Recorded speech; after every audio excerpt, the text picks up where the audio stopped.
I never thought a single evening could feel so heavy with silence. Not the empty kind. More like the silence that lingers before something unspoken finally spills out. Her living room was dim except for the soft glow of a lamp in the corner. The curtains were half drawn, keeping out the restless hum of the street. I could hear the faint tick of the clock on the wall, every second stretching too long, every breath too loud in my own chest. And then there was her, my friend's mom, Elise. She sat across from me on the edge of the couch, her hands curled around a half-finished glass of wine. She wasn't the type of woman who demanded attention. She didn't have to. The way she held herself, the faint confidence mixed with something heavier, something almost tired, pulled me in before I even knew it was happening. I'd known her for years, always at the edges of barbecues, birthdays, those forgettable afternoons when parents drift in and out of their children's lives. But tonight was different. Tonight, my friend wasn't here. It was just the two of us. Her hair was down, falling over her shoulders like she'd let it go after a long day. A fitted cardigan wrapped around her frame, casual but deliberate, as though she hadn't planned to see anyone, yet here I was. "You're quiet," she said at last, her voice smooth but edged with curiosity. I swallowed. I didn't expect to stay this long. Her lips curved, almost teasing. "You could have left hours ago." She wasn't wrong. My friend had gone out suddenly, something about a late call from work, and I had lingered, telling myself I'd leave soon. But when Elise offered me coffee, then poured herself a drink, something rooted me here. I didn't want to go. The truth was harder to admit. I liked the way her presence filled the room. I liked the way she looked at me, not like I was just her son's friend, but like I was something else. Still, I tried to play it safe. Guess I lost track of time. Elise leaned back, studying me. There was a steadiness in her gaze that made me want to look away, yet I couldn't. "You're not a boy anymore," she said softly, almost to herself. The words hit harder than I expected, not because they embarrassed me, but because there was something hidden in them, something she wasn't saying. I shifted in my seat, fingers brushing the rim of my mug, though the coffee inside had gone cold. My chest felt tight, like I was standing on the edge of something I shouldn't step into, and yet, I wanted to. "I used to dance, you know," she said suddenly. Her tone changed, softer, warmer, like she was letting me in on a secret. She lifted her glass, swirling what was left of the wine. "Back when I was younger, before all of this." She gestured vaguely around the room, around her life. I blinked. I didn't know that. Elise smiled faintly, but it didn't reach her eyes. "Most people don't. I gave it up a long time ago. Family, responsibilities, you learn to close certain doors." There was something in the way she said it that made my chest ache. Regret, maybe, or longing. Without thinking, I leaned forward. "Do you miss it?" Her eyes met mine, and for a moment the room felt too still, like the world had stopped moving just to hear her answer. She set her glass down slowly, her fingers brushing the stem with care. Then she tilted her head, the corner of her mouth curving into the smallest, most dangerous smile. "Do you want a private show?" Before I could breathe, before I could even process the rush of heat in my chest, the sound of the doorbell cut through the room. Elisa's eyes flicked toward the door, then back to me, sharp, questioning, as if she was daring me to stay or run. And in that suspended second, I knew nothing would ever feel the same again. The doorbell rang again, sharper this time, echoing through the house. Elise froze, her body taut in the half-light, before exhaling slowly and rising to her feet. "Stay here," she murmured, not looking at me. I watched her walk to the door, her silhouette framed against the faint glow of the hallway. When she opened it, relief washed over her face. It was only a delivery. She signed quickly, murmured a polite thank you, and shut the door with a quiet click. When she returned, something about her felt changed. Lighter, yet more guarded. She sat down again, closer this time, setting the package aside as though it didn't matter. "Sorry," she said, brushing her hair back. "I thought it might have been." She trailed off, then shook her head. "Never mind." I wanted to ask who she thought it might be, but the way she avoided my eyes told me not to. Instead, I nodded, pretending to sip my cold coffee. Silence settled again, heavier than before. And yet, I didn't want to break it. Finally, she spoke. You remind me of someone. I glanced up. Who? She hesitated, then smiled faintly, though it looked almost painful. Me. When I was younger. Before I got married. Before I learned how quickly life makes you smaller if you let it. Her words landed in my chest like stones. I'd never heard her talk about her marriage, not really. I knew my friend's dad had been gone for years, but the details were blurry, a topic avoided. Now, in her tone, I heard pieces of the truth. Was it bad? I asked carefully. Her eyes flicked to mine, sharp, searching, then softened. It wasn't good. Let's leave it there. She shifted, as though shaking off old shadows. But you. She stopped herself, biting her lip, as if she'd said too much already. The air between us crackled. I wanted to know what she almost said, but I didn't push. Maybe I was afraid to hear it. Instead, I admitted, I've never been good at this. Talking to you, I mean. You make me. I trailed off, embarrassed by how raw it sounded. She leaned in slightly, curious. I make you what? I swallowed. Nervous. Like I'll say the wrong thing. Like I'll sound younger than I am. Her expression softened, her eyes warming in a way I hadn't seen before. You're not as young as you think I see you. You're different. Her words shouldn't have meant so much, but they did. More than they should. And that was the risk. The unspoken thing hanging over us. She was my friend's mother. The age between us wasn't just numbers. It was a line drawn in bold, permanent ink. A line neither of us should step over. Yet here we were, teetering on the edge. I let out a breath I didn't realize I was holding. Do you ever wonder what your life would have been like if you'd chosen differently? Her eyes held mine, unwavering. Every single day. The honesty in her voice made my throat tighten. For a moment, I saw her not as my friend's mom, but as a woman, flawed, vulnerable, aching for something she couldn't name. Neither of us moved, yet everything shifted. Her hand rested on the couch between us, fingers tapping lightly, unconsciously. I stared at them too long, then dared, just barely, to let my own fingers brush against hers. She didn't pull away. Her breath hitched, and when her eyes flicked to mine, there was no denial in them. Only a dangerous truth neither of us wanted to speak aloud. The room went still again, the kind of silence that carried weight, possibility, and 1,000 questions. Her fingers lingered beneath mine, warm, soft, trembling. I should have moved away, should have pretended it was nothing. But I didn't. Her eyes locked on mine, lips parted just slightly, like she was about to say something, or maybe do something far riskier. And then, a phone buzzed. Loud in the quiet room. Elise flinched, snatching her hand back as though burned. The phone on the table lit up with a name I recognized. My friend. Her son. We froze. Neither of us reached for it, though it buzzed again, rattling against the wood like it was demanding an answer. Finally, she grabbed it, silenced the call, and turned the screen face down. Her chest rose and fell too quickly. He'll call back. Her voice cracked. I wanted to say something to steady her, but the words tangled in my throat. All I could think was how close we'd been. Closer than we had any right to be. You should go, she said suddenly, standing up. Her tone was sharp, but her body betrayed her. She didn't move toward the door. She didn't look at me. I rose slowly, heart hammering. Do you want me to? Her silence was louder than anything she could have said.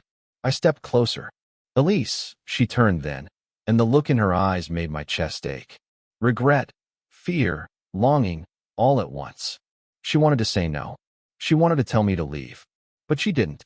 I can't, she whispered, but the way her voice shook told me she didn't believe it herself.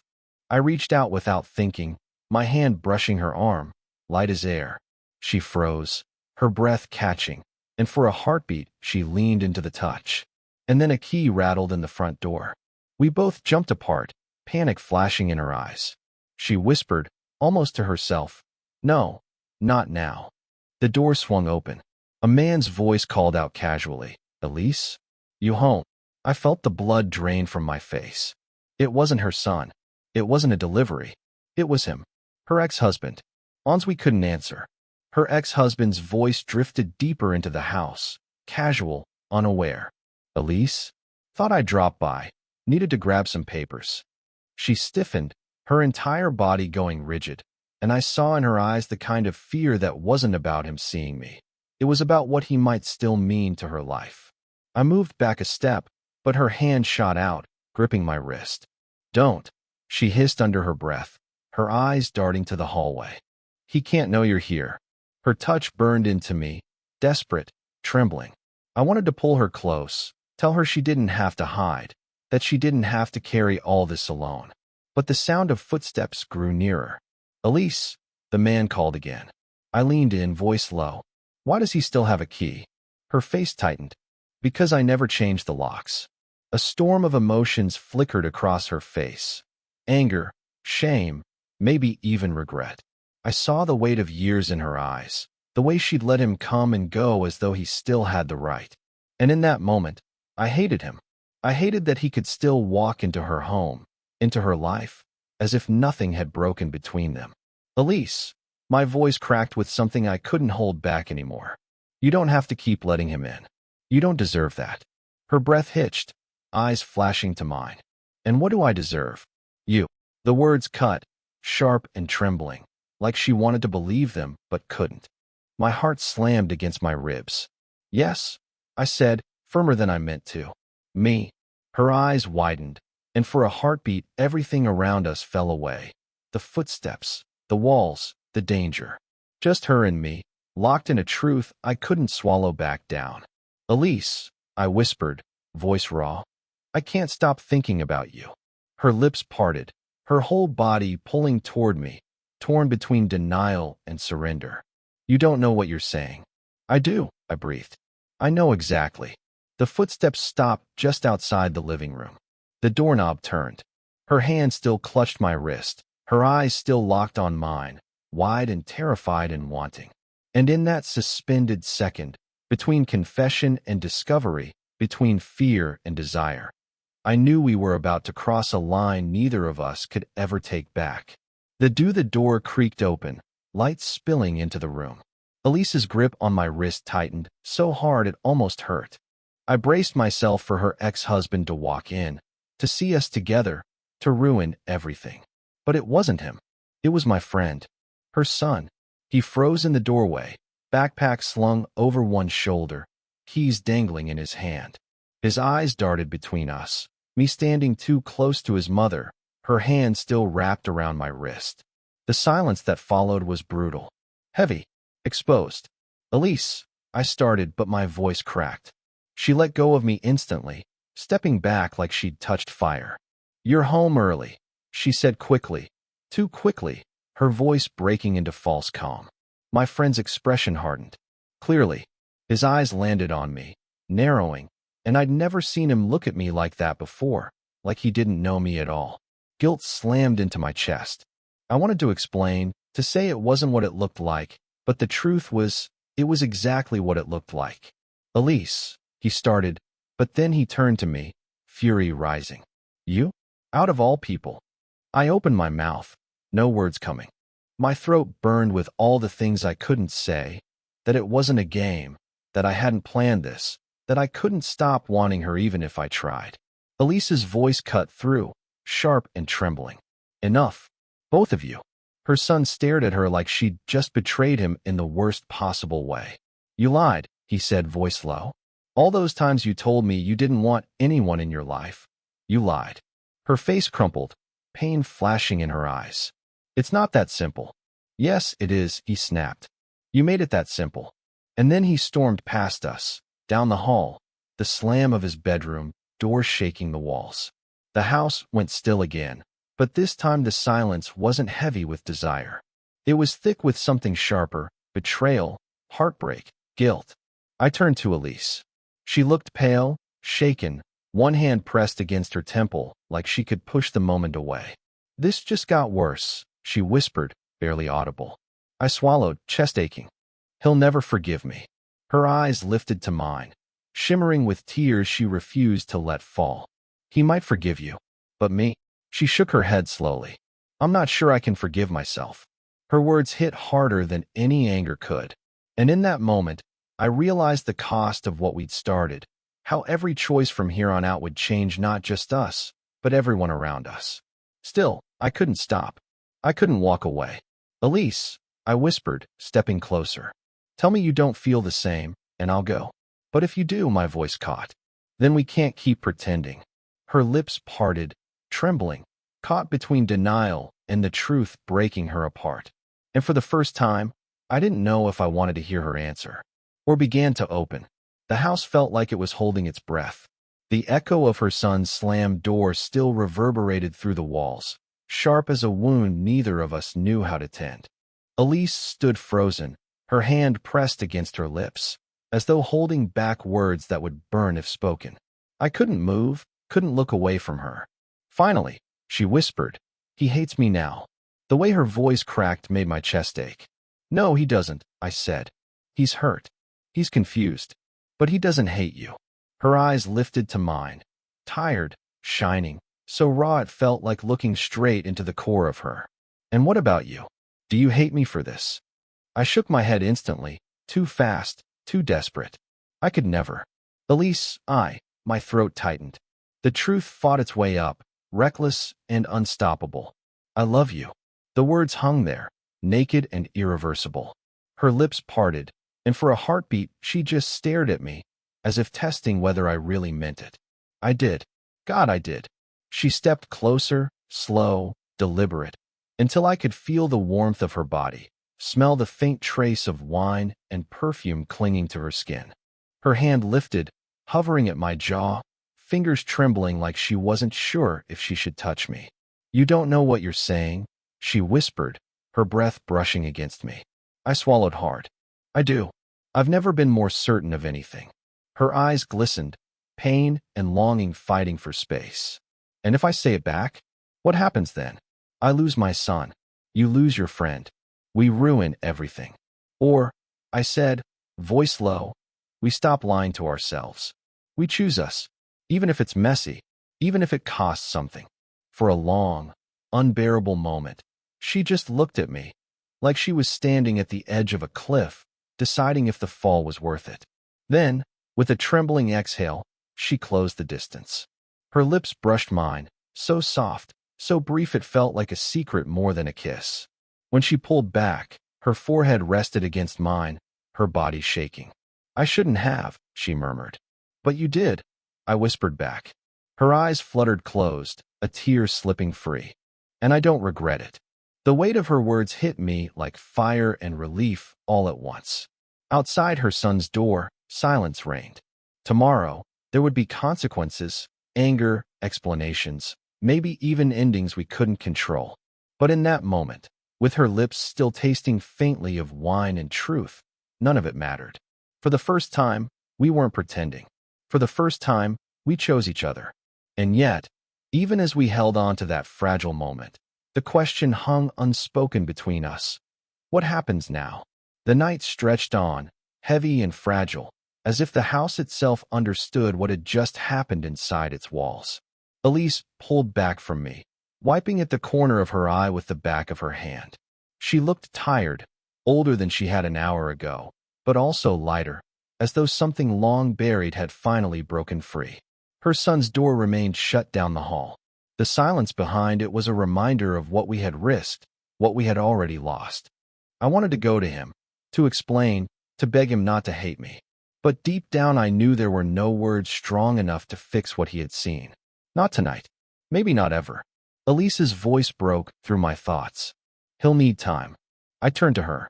"So will we." She nodded slowly, her shoulders slumping under the weight of all the choices laid bare in front of us. For once, she wasn't hiding. She wasn't pretending this was nothing. The kiss we'd shared lingered between us, quiet but undeniable. "Elise," I said carefully, I meant what I said. "I love you. I don't know what that means tomorrow or the day after, but it's the truth." Her eyes softened, and for a long moment she just studied me, as if memorizing the shape of me standing there in her living room. Then she reached out, her fingers brushing mine. Not urgent this time, not trembling, just steady. "I love you too," she whispered. "But love isn't enough to make this easy." Her honesty hurt, but it also steadied me. Because she wasn't pushing me away. She wasn't denying it anymore. She was choosing to stand in the mess of it with me. We sat down together on the couch, not touching, not speaking, just breathing in the same silence, knowing tomorrow the world would press in on us from all sides. But for now, we'd chosen each other. Maybe that was all we could do.